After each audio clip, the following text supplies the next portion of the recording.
Amém. Agradecer a presença de todos vocês que estão aqui no templo, os que estão também nos acompanhando pela internet. Deus abençoe a vida de cada um de vocês. Hoje o nosso desafio é falar sobre um tema muito pertinente para os nossos dias e que nunca é demais a gente estudar a respeito, falar sobre a depressão. Mas eu quero estudar sobre esse tema não apenas à luz da ciência, mas à luz da Bíblia, porque a Bíblia fala sobre esse tema e a Bíblia nos mostra o escape para sair de um sofrimento existencial que é a depressão. Então convido você a abrir a sua Bíblia, livro de 1 Reis, capítulo 19. Abra a sua Bíblia, por favor. 1 Reis, capítulo 19. Após a leitura, mantenha a sua Bíblia aberta. Nós vamos estudar o texto que iremos ler. Então, após a leitura, não feche a sua Bíblia, por favor.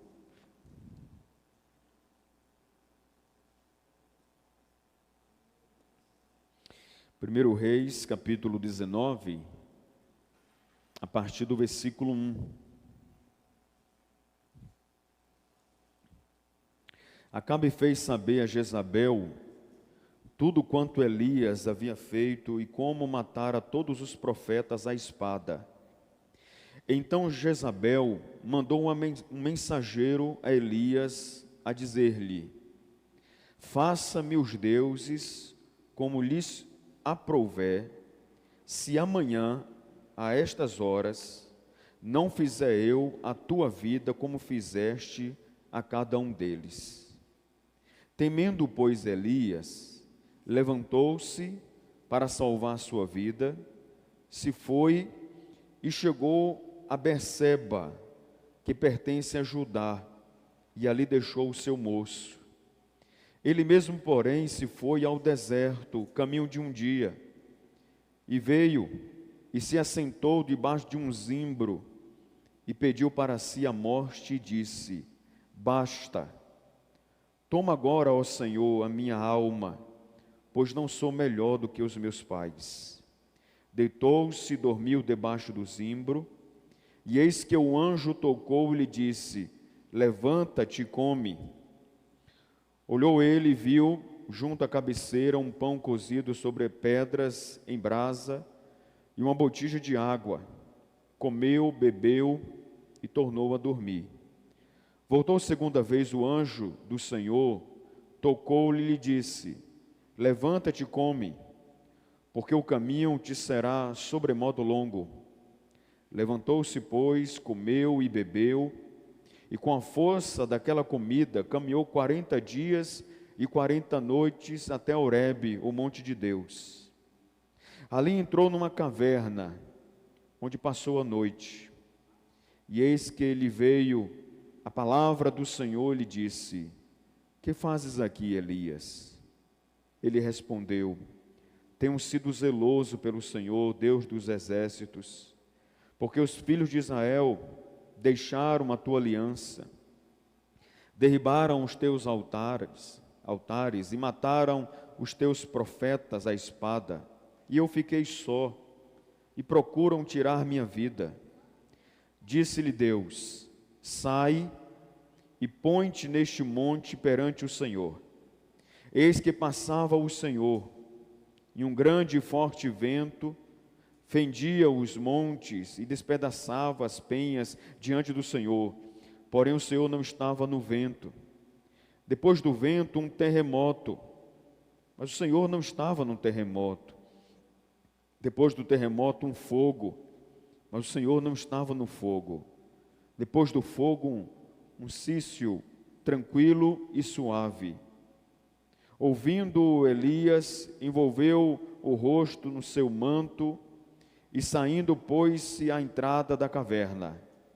E eis que lhe veio uma voz e lhe disse: que fazes aqui, Elias? Ele respondeu: tenho sido em extremo zeloso pelo Senhor, Deus dos exércitos. Porque os filhos de Israel deixaram a tua aliança, derribaram os teus altares, mataram os teus profetas à espada, e eu fiquei só, e procuram tirar minha vida. Disse-lhe o Senhor: vai, volta ao teu caminho para o deserto de Damasco, e em chegando lá, unge a Azael, rei sobre a Síria, a Jeú, filho de Ninzi, ungirás rei sobre Israel, e também Eliseu, filho de Zafate, de Abel-Meolá, ungirás profeta em teu lugar. Quem escapar à espada de Azael, Jeú matará. Quem escapar à espada de Jeú, Eliseu o matará.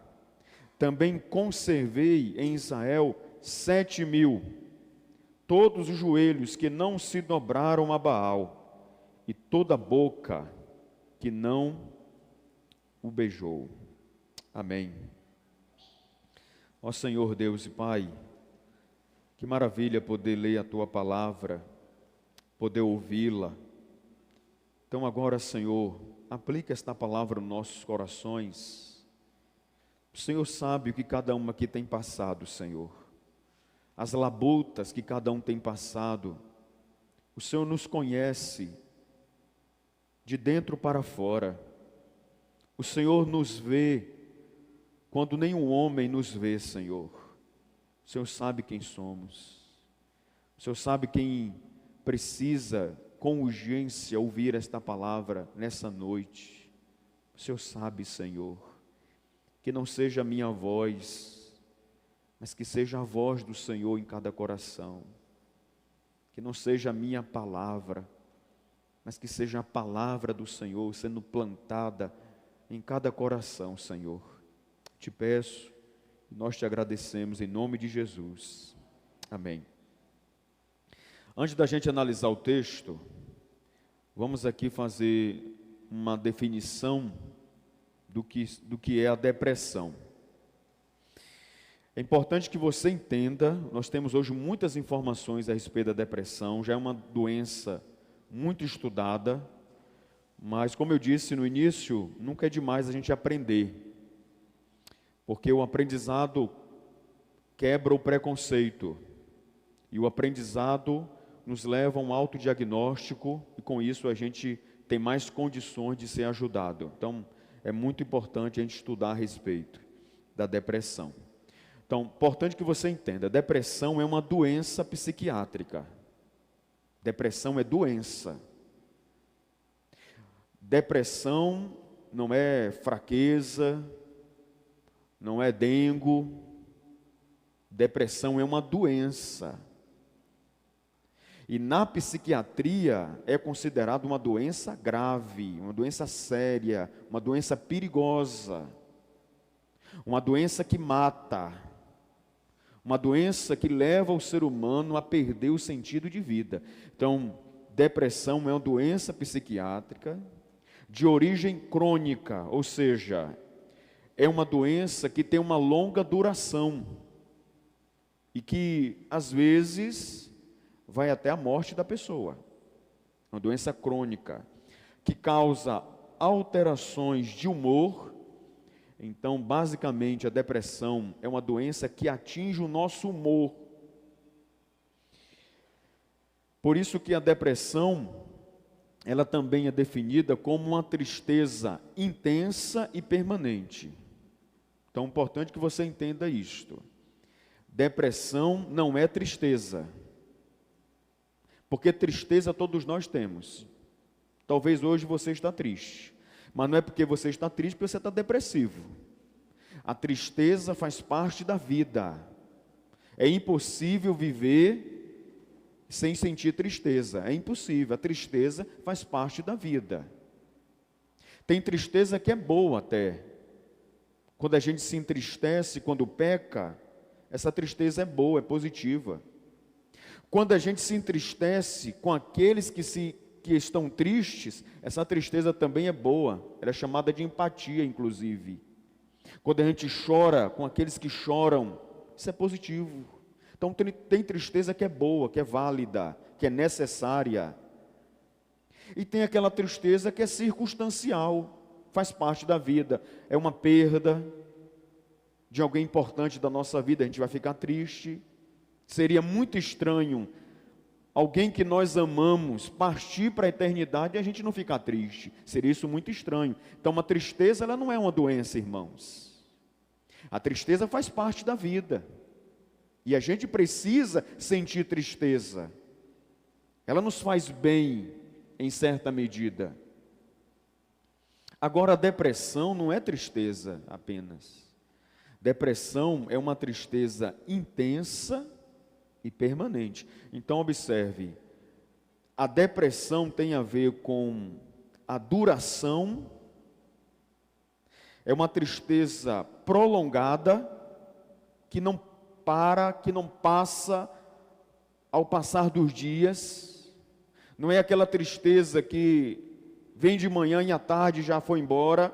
Ela é permanente, então ela tem uma durabilidade grande e ela é intensa. É uma tristeza que não diminui com o passar do tempo. Ela vai só aumentando. Então é importante que você entenda que depressão é uma doença psiquiátrica de origem crônica, que causa alterações do humor e que é uma tristeza intensa e permanente. Qual é a causa da depressão?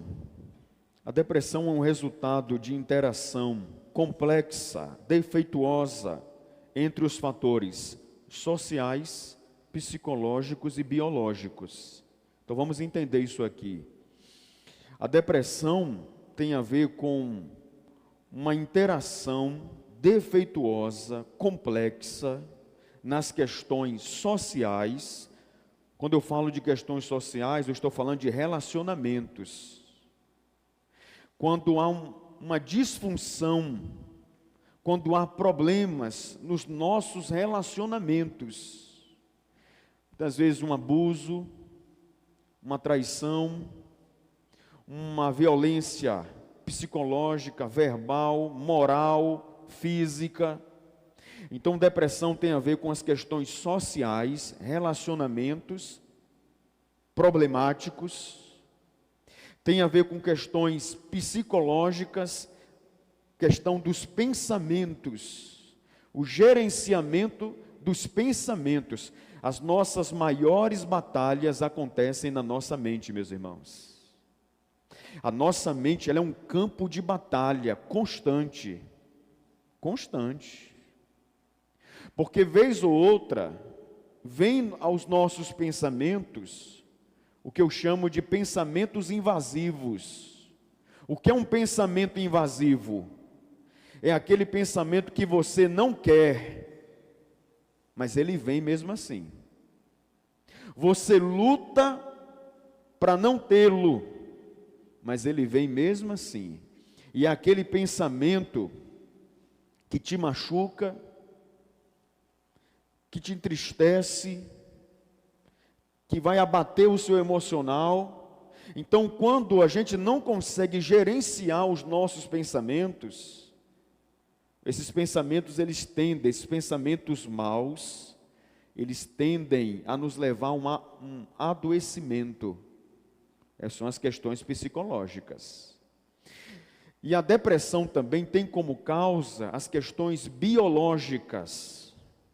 Quando eu falo biológicas, eu estou me referindo às questões do nosso corpo, hormonais, genética, porque há pessoas que já nascem com uma probabilidade de ser um depressivo, principalmente quando há casos na família, principalmente quando o temperamento dessa pessoa é melancólico, porque temperamento já nasce com a gente herda do pai, da mãe, de algum familiar, a gente herda um temperamento. E o temperamento melancólico, que é aquela pessoa muito introspectiva, muito para dentro, se emociona fácil, potencializa as emoções, extremamente tímida, não gosta de conversar, não gosta de se abrir, não se sente confortável em falar o que sente, o que pensa. São pessoas para dentro. Melancólico é aquela pessoa que conversa muito, mas consigo mesmo. Conversa bastante, mas consigo mesmo. Você é assim? Você é uma pessoa que conversa muito com você? Você dialoga muito com você mesmo? Quando nós temos uma disfunção nas questões hormonais, isso pode ocasionar depressão. Por isso que é importante você ler sempre a bula quando você faz uso de uma medicação. Porque existem existem medicamentos que podem fazer uma alteração nas questões hormonais do seu corpo. E a gente vai ver mais na frente que existem neurotransmissores responsáveis pelo nosso humor. E existem medicamentos que inibem a produção de neurotransmissores responsáveis pelo nosso humor. Por isso que é importante ler a bula, porque talvez o efeito colateral do uso de um medicamento é justamente depressão. Porque a depressão não tem a ver só com questões externas, tem a ver também com questões internas, porque cérebro também adoece, irmãos. Cérebro também pode adoecer, meus irmãos. Coração pode adoecer, rins podem adoecer, o pulmão pode adoecer, o cérebro também pode adoecer. E quando ele adoece justamente no setor responsável pelo nosso humor, a gente pode ficar depressivo. É chamada depressão endógena. Existe a depressão exógena e a depressão endógena. A depressão exógena, com esse prefixo ex, fala de algo que é fora. Ou seja, uma depressão que foi desenvolvida por questões do nosso convívio, fora de nós. Agora existe uma depressão que é endógena, por questões hormonais, questão interna, é o nosso corpo doente, e a gente não encontra uma causa externa, o porquê essa tristeza está tão forte desse jeito. Por isto que falar sobre depressão é quebrar um paradigma de querer espiritualizar tudo, meus irmãos. Porque observe, quando um crente percebe que o seu coração não está bem, que ele está tendo palpitações do seu coração, todo crente logo procura um cardiologista para fazer exames e para saber como está o estado do seu coração. Se sente algumas pontadas na lateral do abdômen, vai procurar fazer um exame, um abdômen total, para ver se porventura tem pedras nos rins. Então, quando a gente também enfrenta uma tristeza, que a gente não encontra uma causa visível para isto, uma tristeza profunda, duradoura, a gente tem que procurar saber como está o estado do nosso cérebro. Um neuro precisa fazer um exame, busca um neuro para fazer um exame. Então nem tudo é espiritual nas nossas vidas, meus irmãos. Cérebro também pode adoecer. Então, as causas da depressão é desequilíbrio metabólico hormonais, ambiente de competição constante, são os fatores sociais, falta de afeto e empatia entre as pessoas, indivíduos que enfrentam traumas na vida, como luto, desemprego ou doenças. Então, são situações difíceis na vida que nem sempre as pessoas conseguem administrar. Nem sempre as pessoas conseguem administrar. A depressão, meus irmãos, tem muito a ver com a nossa visão de mundo. É o chamado cosmovisão. Depressão tem a ver com a visão que cada um de nós temos do mundo, dos problemas da vida, dos nossos relacionamentos, do nosso passado, do nosso presente. Depressão tem muito a ver com o nosso olhar. É por isso que para uma pessoa saudável, entre aspas, que não tenha depressão, para ela é muito mais fácil olhar para um depressivo e questionar o porquê que ele está daquele jeito. Por quê? Porque o olhar de alguém que não tem a depressão é um. O olhar de quem tem a depressão é outro, irmãos. É diferente. Depressão tem muito a ver com a interpretação que nós fazemos da vida. Tem muito a ver com isto. Observe. Você pode ser uma pessoa que na sua infância, o seu pai e a sua mãe disse assim para você: você não vai dar nada do que presta na vida. Eu me arrependo do dia que você nasceu. Você é imprestável. Você não vai ser nada de bom nessa vida. E aí, tecer palavras pesadas contra você. O seu olhar, a maneira como você interpreta essa fala, pode levar você a ser uma pessoa melhor ainda, e usar isso como um combustível e dizer assim: eu vou lutar, porque eu vou provar para o meu pai, que me falou isso, vou provar para a minha mãe, que eu vou ser uma pessoa de valor. Eu não vou ser isso que ele me disse. Mas uma outra pessoa pode ouvir as mesmas palavras que você ouviu na sua infância e dizer assim: eu sou isso mesmo. Eu sou isso mesmo que minha mãe me disse. Eu não valho nada. Sou imprestável mesmo. Deu para entender? A diferença não está nas circunstâncias, porque as circunstâncias às vezes são iguais para todos, mas a diferença está no olhar, na maneira como se interpreta. Para você pode ser uma bobagem, mas para quem está depressivo não é, irmãos. Para você pode ser pouca coisa. Você tá enfrentando uma depressão por causa disto? Ah, eu já passei por coisa pior. Você é você. A outra pessoa é a outra pessoa. Nós somos indivíduos, não somos iguais.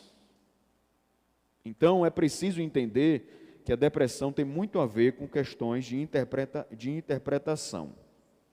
E aí tem os sintomas, né? Os sintomas da depressão: presença constante de pensamentos negativos, sentimento de culpa, sentimento de inutilidade, baixa autoestima, uma tristeza constante, permanente, diminuição do prazer e do ânimo nas atividades cotidianas. Que são atividades cotidianas? Aquilo que você gosta de fazer no seu dia a dia. E de repente você se depara em um desânimo que permanece por muito tempo e que tira a sua vontade de fazer aquilo que você gosta. A depressão causa isso, irmãos. Ela tira a nossa satisfação em fazer aquilo que mais a gente gosta de fazer. A depressão é capaz de fazer isto. Então, eu quero que você frise bem isto. Enquanto a tristeza ela é passageira, a depressão é duradoura. Então, importante que você entenda isto. Então, vamos agora analisar o texto. Porque que nós vamos ver aqui, irmãos?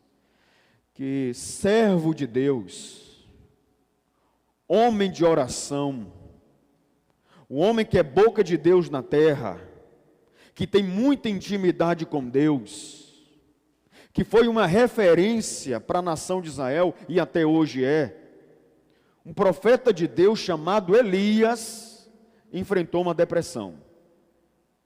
É claro que a nomenclatura depressão não havia naquela época, mas não precisa da gente olhar e procurar a palavra, porque a gente olhando os sintomas, o que ele sentiu, a gente entende que foi um momento depressivo na vida do profeta Elias. Como é que nós podemos chegar a essa conclusão? Quero que você acompanhe comigo aí. Primeiro no versículo 1.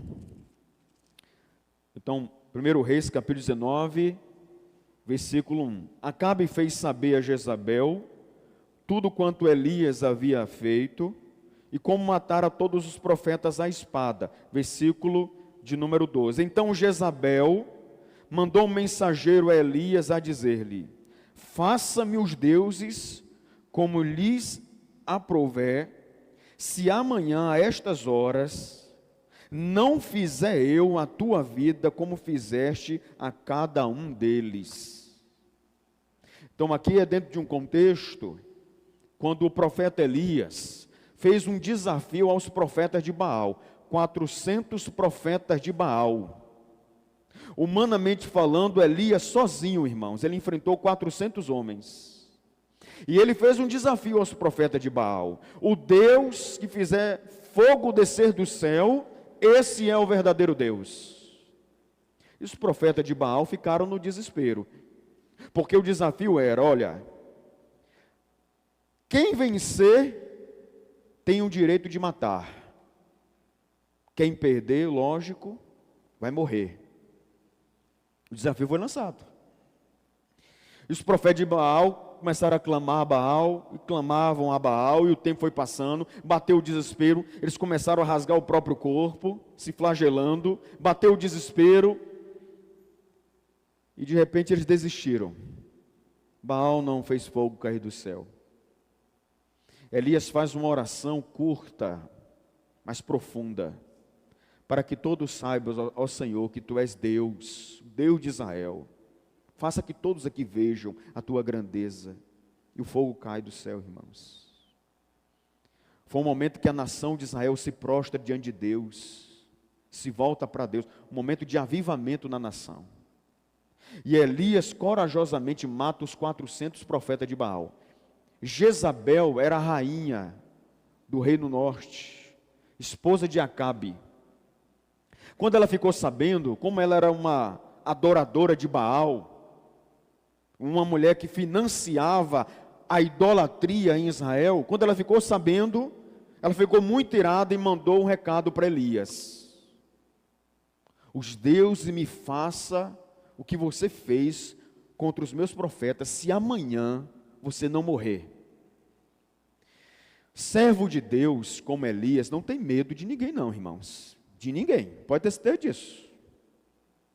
Um profeta de Deus, com as habilidades, as características de Elias, jamais iria recuar, muito menos por uma ameaça de uma mulher, muito menos por isso. Elias era homem, e homem de Deus, ele não ia recuar nunca. Mas o que é que aquela ameaça revelou em Elias, que o fez correr depois daquela ameaça? Porque a ameaça de Jezabel fez o pote emocional de Elias transbordar.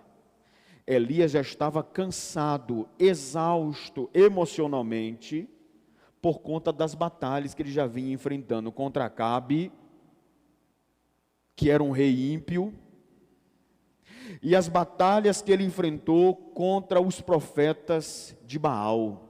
Elias já estava exausto, já estava cansado.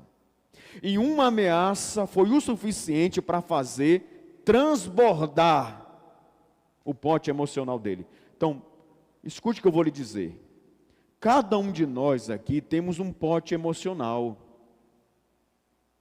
Ou seja, tristezas, decepções, frustrações, sentimentos ruins de medo e dentre outras coisas, que vai vindo para a nossa vida e a gente vai suportando. Porque Deus, quando nos criou, nos deu condição de suportar muitas coisas ruins, irmãos. A gente não é tão fraco assim como a gente pensa, a gente suporta muita coisa. Mas todos nós aqui temos um limite. Todos nós aqui temos um limite. E quando é que a gente adoece? Quando nós ultrapassamos os nossos limites. Aí eu estava pensando, né?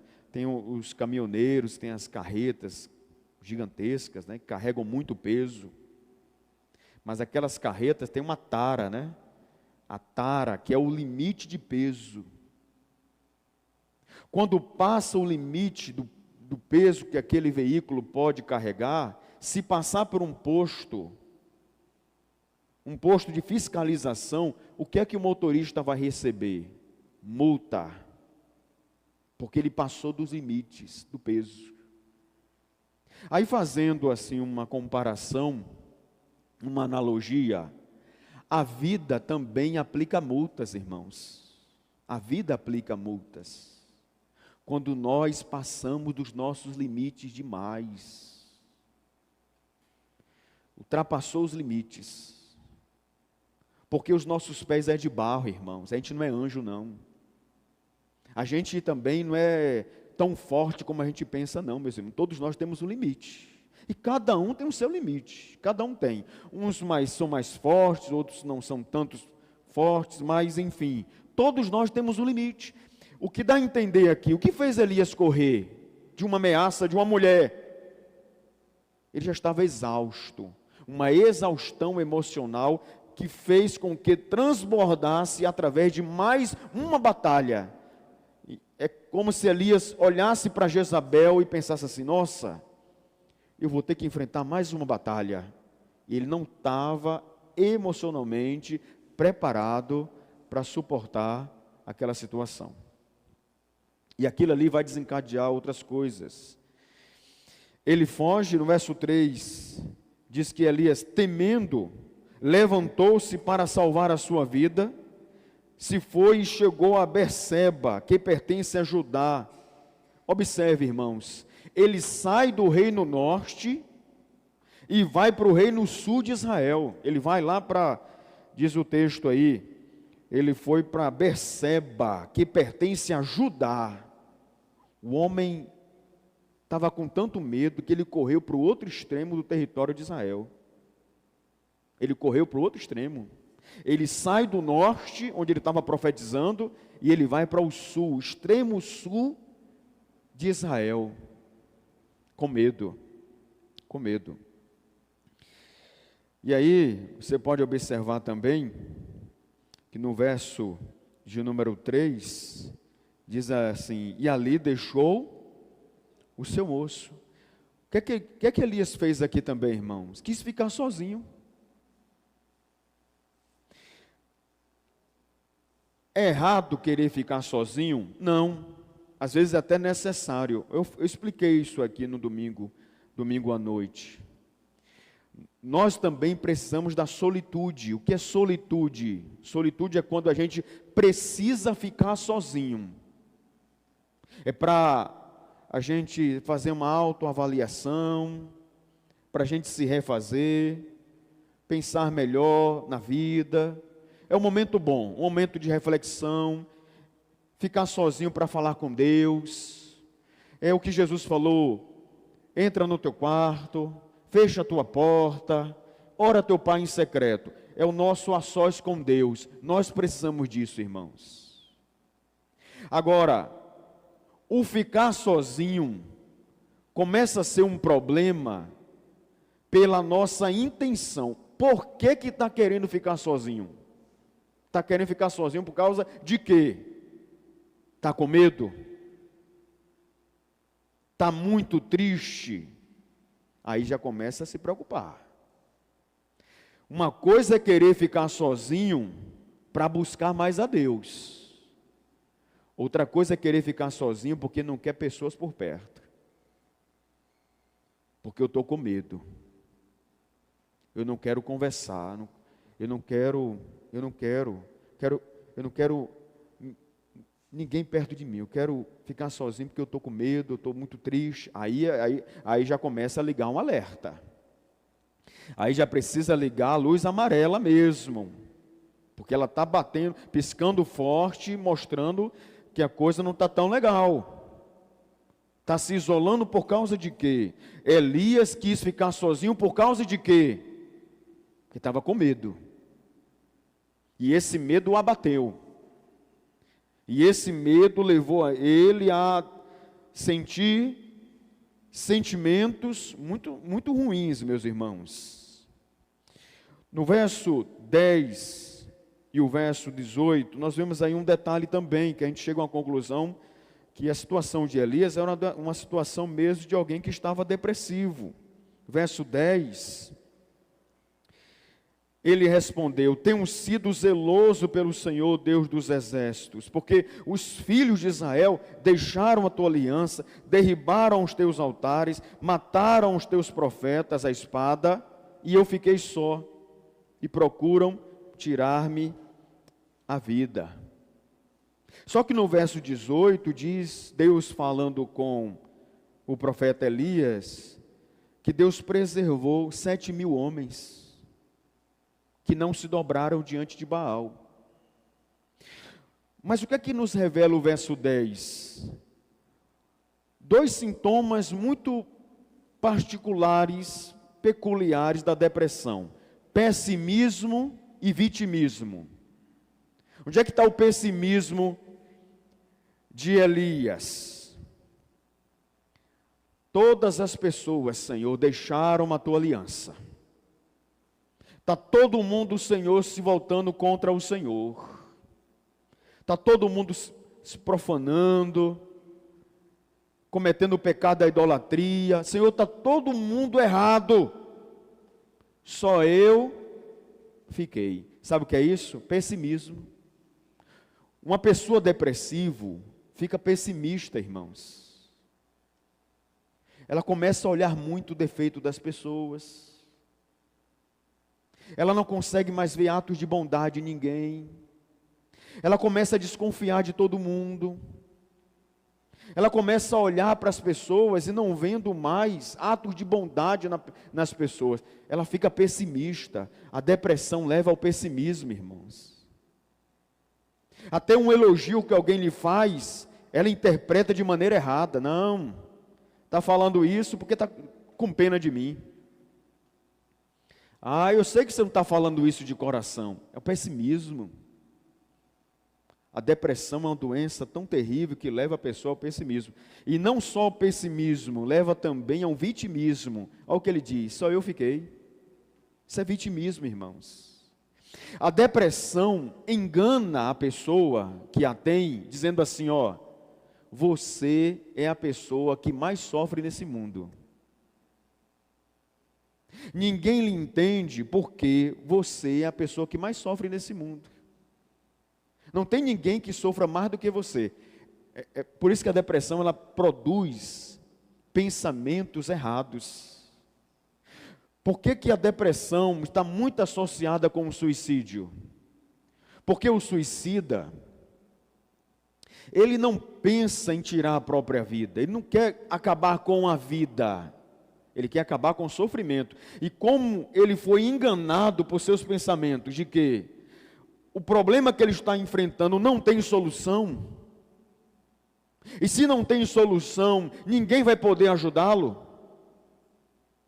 e se ninguém vai poder ajudá-lo, é melhor não estar me colocando problemas na vida das pessoas, elas se esforçando para me ajudar, sendo que elas não podem me ajudar. Logo não há motivo para viver. E a gente vê esse sintoma em Elias no versículo 4. Ele mesmo, porém, se foi ao deserto, caminho de um dia, veio e se assentou debaixo de um zimbro e pediu para si a morte e disse: basta, toma agora, ó Senhor, a minha alma, pois não sou melhor do que os meus pais.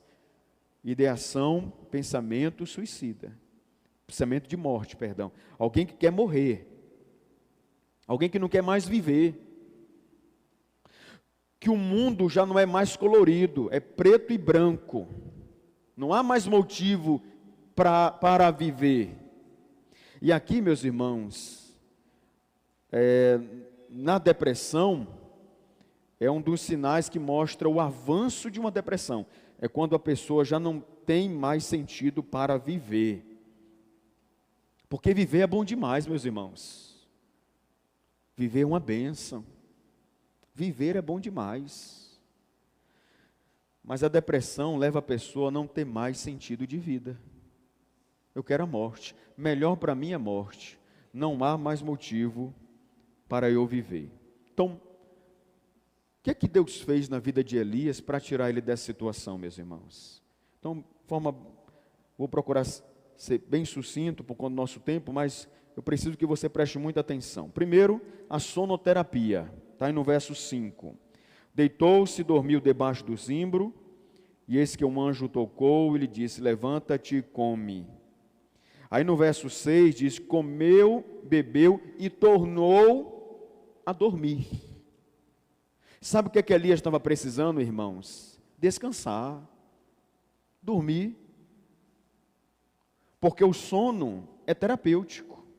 Quando a gente dorme, não é quando a gente fica tendo insônia, dorme um pouquinho e fica horas acordado, dorme mais um pouquinho. Não, isso não é sono, isso não é dormir.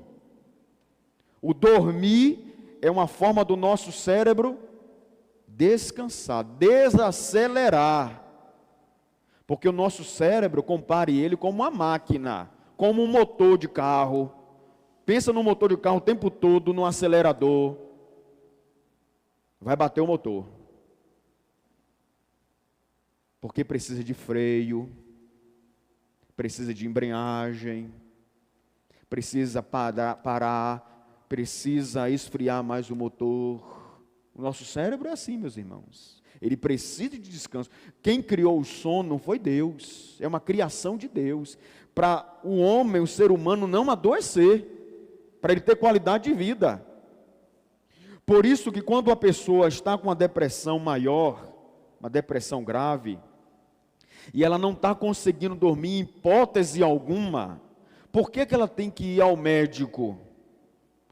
Por que ela precisa tomar uma medicação para conseguir dormir? Porque não consegue recuperar um depressivo se ele não dorme, irmãos. Ele precisa dormir.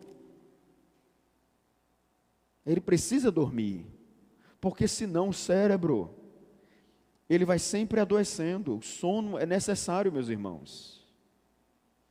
E é por isso que quando a gente vai para o quarto para dormir, é ideal que você apague a lâmpada, porque a lâmpada acesa, o cérebro fica de alguma forma ativo, ele entende que precisa trabalhar. Por isso que é importante a televisão não ficar ligada enquanto você está dormindo, porque informações vão chegando para o seu cérebro e ele vai trabalhando também. É preciso fazer o cérebro entender que chegou a hora de descansar. Então toma cuidado com a sua intensidade de trabalho. Toma cuidado para você não prejudicar a sua saúde por causa do dinheiro, e lá na frente ter que gastar o seu dinheiro que você guardou para reconquistar a sua saúde, viu? Porque cuidar da saúde não é barato. Só se você quiser ir para o SUS, enfrentar uma fila gigantesca. Então, meus irmãos, é preciso cuidar. Se está dormindo um pouco, trabalhando muito, desacelera, diminui a intensidade. Diminui a intensidade. É preciso dormir, é preciso descansar. O sono faz parte da nossa saúde. O que é que fez mais aqui? O que é que Deus fez na vida de Elias para recuperá-lo? A alimentação, está aí no verso 6. Diz que Elias comeu um pão cozido sobre as pedras em brasas e uma botija de água, comeu e bebeu. Estava precisando se alimentar. Como é que está a tua alimentação? Por isto que quando se fala de saúde emocional, é preciso ouvir nutricionistas. É preciso ouvir, porque a alimentação está associada ao nosso bem-estar, irmãos, ou ao nosso adoecimento, depende daquilo que come. Olha como Deus é maravilhoso. Deus criou alimentos para nos manter saudáveis, para a gente trabalhar com a prevenção. Então, alimentos ajudam a prevenir adoecimentos. e ajudam também a combater. Quando há um agravamento da doença, claro que esses alimentos não vão conseguir, a curto prazo, resolver, mas eles ajudam no processo. Peixes que são ricos em ômega 3, como salmão, sardinha, atum. Vegetais de folhas verdes, salada é importante, principalmente salada verde, espinafre, couve, são fontes de ácido fólico. Frutas que têm vitamina C, excelente para a prevenção do adoecimento emocional, principalmente depressão. O alimento mais rico em triptofano, que é o maior antidepressivo do mundo, sabe qual é? Banana, principalmente banana verde, rico em triptofano. O que faz o triptofano?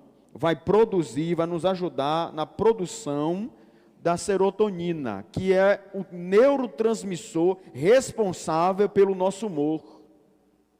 Banana. E nós somos muito abençoados aqui, irmão, porque Quaraci tem muito pé de banana. Somos abençoados. Quem tem um rocinho aí que tem a banana, valoriza, hein? Valorize. Ovos, que é uma fonte de proteína e triptofano também. Ovos. É claro que eu não estou falando aqui de fritura. Eu não estou falando de pegar o óleo de soja, jogar dentro da panela e fritar ovo, que isso não é saudável. Estou falando de comer o ovo de forma saudável. É bom, muita proteína e triptofano também. Chocolate amargo é bom para alegria, dá alegria, irmãos, ajuda, aumenta o nosso humor. Chocolate amargo, não chocolate doce, porque o açúcar é prejudicial ao nosso corpo, o açúcar. Mas o chocolate amargo é muito bom, e é claro, com moderação, né? Sempre com moderação é muito importante. Mas uma outra coisa Deus fez na vida de Elias. Se você observar aí no versículo 7, veja comigo. Voltou segunda vez o que, irmãos? Vou ler de novo, hein? Voltou segunda vez o anjo do Senhor. Sabe como é que Elias ficou bem? Quando ele se permitiu ser ajudado pelo anjo do Senhor. E hoje Deus envia anjos para nos ajudar, meus irmãos. E sabe quem são os anjos que Deus envia para nos ajudar em um momento difícil da nossa vida, em um momento de desânimo, de grande tristeza na nossa vida? Seus familiares, seus amigos, seus irmãos na fé, pessoas que se importam com você e querem o seu bem. Você quer ficar bem? Se permita ser ajudado. Para de orgulho. Abandona essa soberba de não querer ser ajudado. Se permita ser ajudado. Entenda que na vida, irmãos, há momentos que nós estamos mais para ajudar do que para ser ajudado. Tem momento na nossa vida que a gente é assim.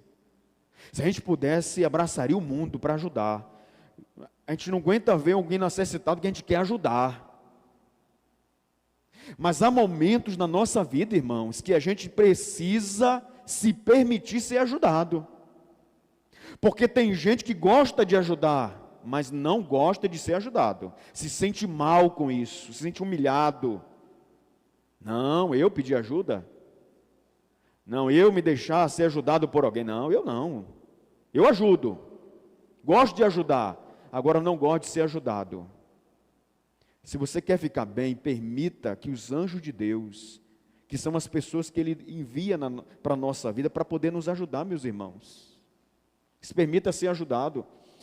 Infelizmente, tem pessoas que desenvolveram uma depressão, porque infelizmente, quando os primeiros sintomas apareceram, anunciando um adoecimento, aquela tristeza que veio, aquela apatia, aquela vontade de ficar só em casa, deitado na cama, não querer conversar com ninguém.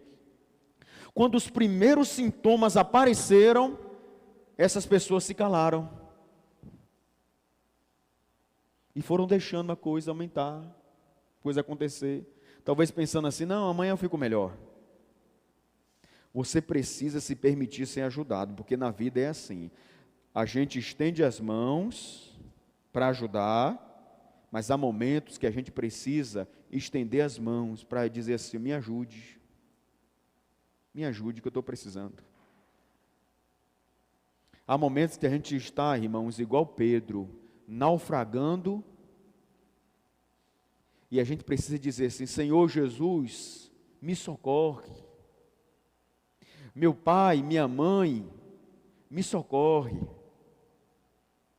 Meu irmão na fé, me socorra. Ele precisa falar, precisa pedir ajuda, se permitir ser ajudado. Elias era um profeta, homem de Deus, homem de oração, mas precisava ser ajudado naquele momento. Deus enviou um anjo para ajudá-lo. E Deus envia anjos para as nossas vidas até hoje, meus irmãos. Ele envia. Talvez o seu anjo, para lhe ajudar, é o seu médico, é o seu psicólogo, é alguém para poder lhe ajudar. Deus vai usar a vida dele para poder lhe ajudar. Por que não? Deus faz isto. Olha que coisa legal, atividade física, Deus fez com Elias, está aí no verso 7, ao verso 8. Levanta-te e come, porque o caminho te será sobremodo longo. Levantou-se, pois, comeu e bebeu, e com a força daquela comida, caminhou 40 dias e 40 noites até Horebe, o monte de Deus. Olha que legal, meus irmãos, atividade física, que é movimentar o nosso corpo, tirar o nosso corpo da cama, coisa que a depressão gosta de fazer, botar o nosso corpo na cama, deitado, não quer se levantar para nada, nem para tomar um banho, para escovar os dentes, para sair, para ver a luz do dia.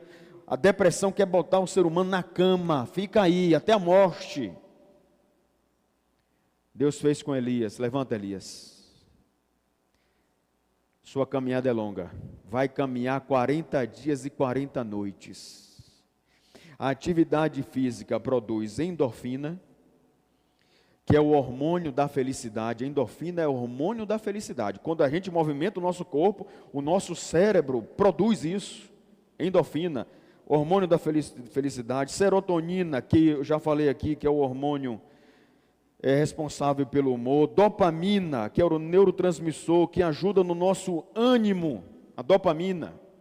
Por isso quem faz atividade física, pode observar se não tem mais ânimo para fazer as coisas. Poderia ser o inverso, né, irmãos? A pessoa faz uma atividade física, aí fica assim meio preguiçoso para trabalhar. É o contrário.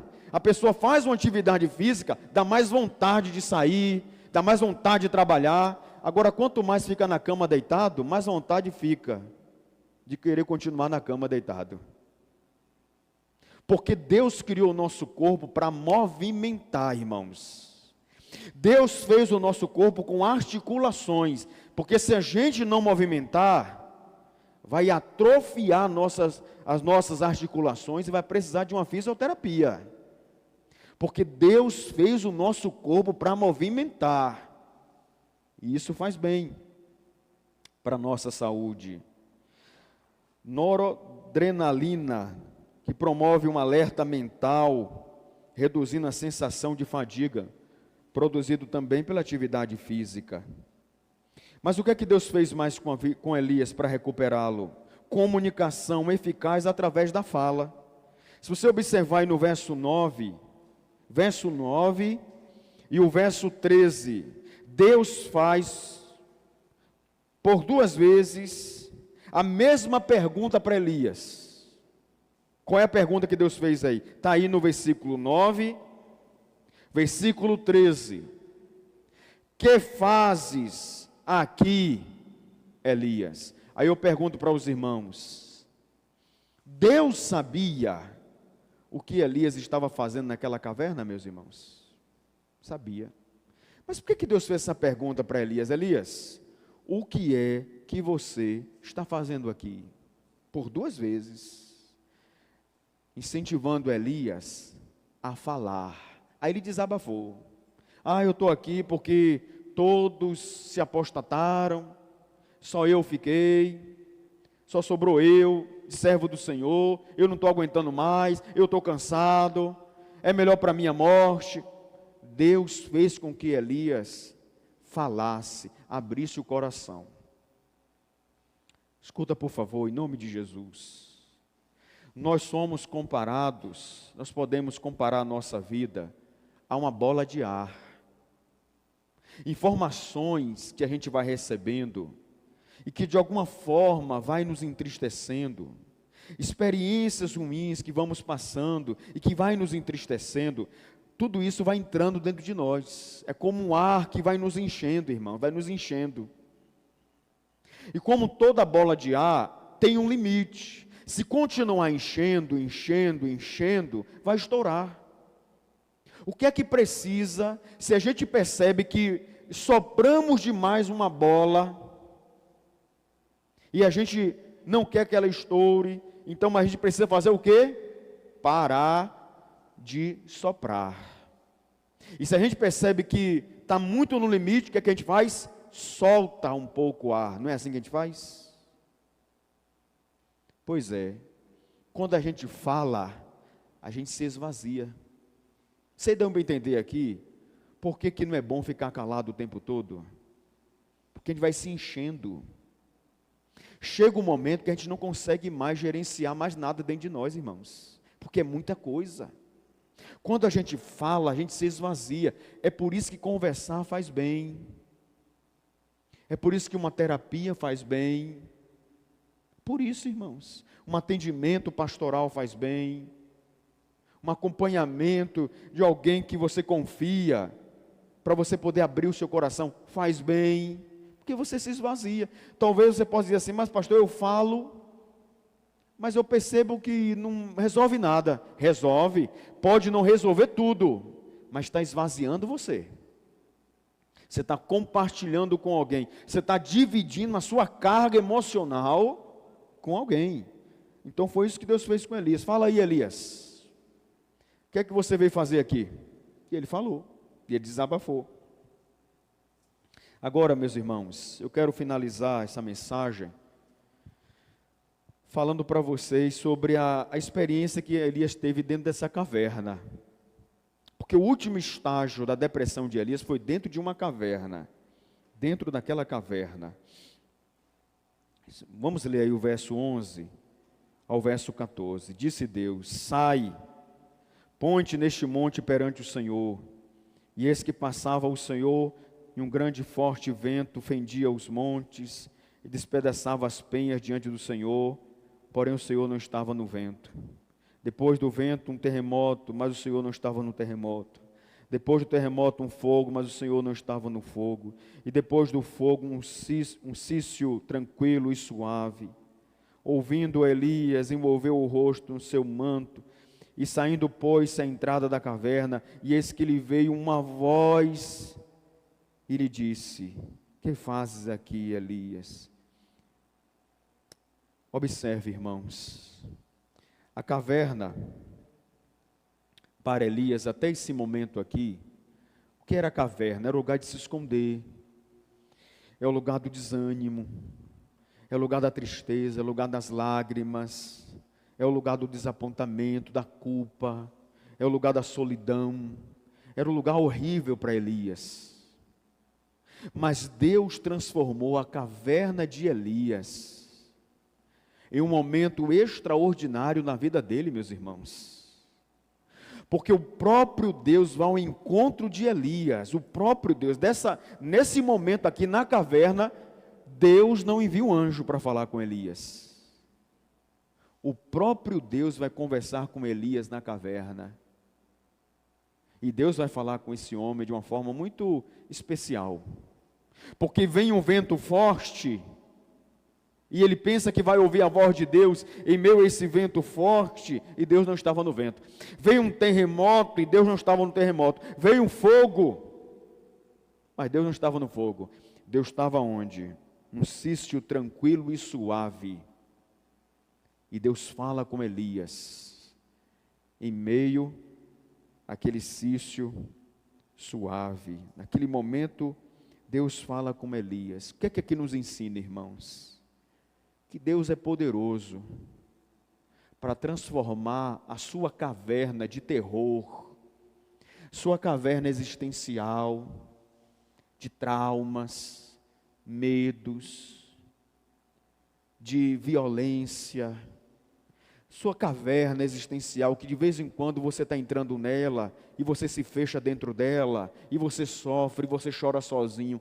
Deus é poderoso para fazer dessa caverna, que é um terror para você, algo maravilhoso na sua vida, que é você ouvir a voz de Deus, você ter uma experiência profunda com Deus. Deus é poderoso, irmãos, para transformar aquilo que é mal na nossa vida em um bem. Jó foi um homem que passou também um momento muito doloroso em sua vida, de grande tristeza, perdendo 10 filhos, 10 lutos sofrendo de uma vez só, perdendo toda a sua riqueza material, faliu de um dia para o outro, ficou doente, de uma doença incurável em sua época, viu o desespero da sua esposa, dizendo amaldiçoa Deus, e morre. Esse homem vendo tudo isto, no capítulo 42 do seu livro, ele diz assim: Senhor, com os ouvidos dos meus ouvidos eu te ouvia, mas agora, Senhor, depois dessa experiência que o Senhor me permitiu passar, os meus olhos te veem. Eu quero dizer para você que circunstâncias adversas nas nossas vidas podem servir nas mãos de Deus para que tenhamos uma experiência maravilhosa com Ele, meus irmãos. Maravilhosa com o Senhor, uma experiência maravilhosa. E o texto diz que Elias se pôs na frente da caverna, na porta da caverna. Deus falou: Elias, sai dessa caverna, Elias. Aí não é seu lugar não. Seu lugar não é aí. Saia daí, Elias.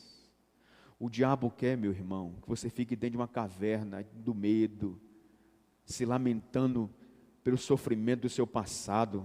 Você fica se martirizando. Aí o diabo fica soprando na sua mente, você fica se vitimizando no seu pessimismo. Para você não existe mais crente fiel, não existe mais crente bondoso, não existe pessoa boa, você fica no pessimismo. Deus quer que você saia da sua caverna existencial. Sabe por quê? Porque Deus tem uma obra na sua vida, como teve na vida de Elias. Do verso 15 ao verso 17, Deus dá missões para Elias, dizendo: volta ao teu caminho para o deserto de Damasco, e chegando lá, unge a Azael, rei sobre a Síria, a Jeú, filho de Ninze, ungirás rei sobre Israel, e também Eliseu, filho de Zafate, de Abel Meolá, ungirás profeta em teu lugar. Deus está falando para Elias: Elias, a missão ainda não acabou, Elias. Você tem o que fazer ainda. Você vai ungir reis para mim. E outra, Elias, eu já preparei um homem para ser seu auxiliador, e ele ainda vai ficar no seu lugar quando você partir. Eliseu. Deus está falando para Elias: Elias, larga esse pessimismo, porque eu tenho coisas grandiosas para fazer na sua vida e através da sua vida. Tem coisas grandes que ainda vão acontecer, Elias. Você tem uma missão. Escuta, já estou finalizando. Sabe por que nós estamos vivos?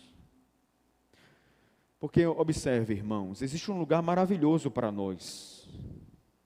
E a vontade de Deus é que nós viemos estar nesse lugar, na casa do Pai. Um lugar onde não haverá mais sofrimento, não haverá luto. Deus enxugará dos nossos olhos toda lágrima. Deus não é sádico, irmãos, para se satisfazer no sofrimento do seu povo. Deus não é sádico, irmãos. Agora, por que é que nós estamos aqui ainda, queridos? Por que é que Jesus Cristo não veio ainda? E por que que nós não estamos no céu?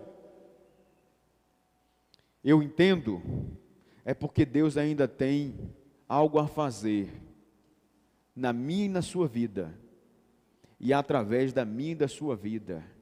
Nós vamos partir no dia que a nossa missão acabar. Enquanto isto, nós devemos levantar a nossa cabeça, porque Deus tem muito a fazer ainda nas nossas vidas. Talvez você que está me assistindo, ou talvez até você que está aqui mesmo, você está passando pelo vale da sombra da morte, você está enfrentando talvez uma depressão, você tem sentido sintomas muito característicos da depressão, e os pensamentos vêm dizendo: acabou, não tem mais jeito, a solução para você é a morte. Mas a solução não é a morte, a solução é Cristo. O amor de Deus está sobre a sua vida, a graça de Deus, a bondade de Deus. E Deus é poderoso para transformar o seu mal em um bem na sua vida. Deus é poderoso para isto. Deus tem um plano na sua vida, tem algo a fazer através de você. Eu sei que por conta do adoecimento você não consegue às vezes enxergar isto, mas é o que o Espírito Santo fala com você agora, nesse exato momento, que o Senhor Jesus Cristo te ama, apesar do que aconteceu na sua vida, apesar de quem você é, apesar dos seus defeitos. O amor de Cristo, ele é incondicional, ele é provado, ele é imensurável. O amor de Deus é sublime. Então levante a sua cabeça, saia dessa caverna existencial, porque Deus tem algo para fazer ainda através da sua vida. Muitas coisas boas irão acontecer, em nome de Jesus, amém.